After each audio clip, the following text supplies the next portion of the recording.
হবিগঞ্জের চুনারুঘাট উপজেলার দেওয়াতলী স্পোর্টিং ক্লাবের আয়োজনে বিজয় দিবস উপলক্ষে fridge cup night minibar football টুর্নামেন্টের উদ্বোধন করা হয়েছে। সোমবার সন্ধ্যায় দেওয়াতলী প্রাইমারি স্কুল মাঠে টুর্নামেন্টের উদ্বোধন করা হয়। উদ্বোধনী অনুষ্ঠানে প্রধান অতিথি হিসেবে উপস্থিত ছিলেন শানখোলা ইউনিয়নের চেয়ারম্যান অ্যাডভোকেট নজরুল ইসলাম। বিশেষ অতিথি ছিলেন জেলা সমাজসেবা অধিদপ্তরের উপপরিচালক জালাল আহমেদ। নকআউট পদ্ধতিতে এই টুর্নামেন্টে 32টি টিম অংশগ্রহণ করেছে। প্রতিটি দলে 5 জন করে খেলোয়াড় অংশ নিতে পারেন। খেলার সময় 40 মিনিট। সোমবার সন্ধ্যায় উদ্বোধনী ম্যাচে অংশগ্রহণ করেন নতুনকুড়ি স্পোর্টিং ক্লাব রামপুরা বনাম মামু ভাগনা একাদশ।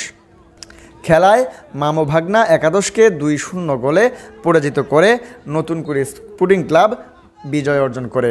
প্রতিটি খেলায় ম্যান অব দ্য ম্যাচ হিসেবে পুরস্কার দেওয়া হয় একটি ক্রেস্ট। পুরো খেলা পরিচালনা করছেন দেওয়াতলী স্পোর্টিং ক্লাবের মিলাদ, আলমগীর, নজরুল, রবিউল, শুভ, রায়হান ও উজ্জ্বল। আক্রমণের চেষ্টা, দেখা যাক কি হয়।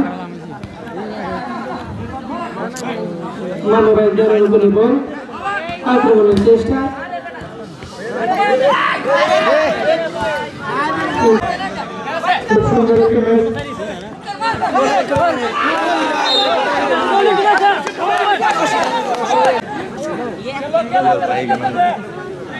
Zedo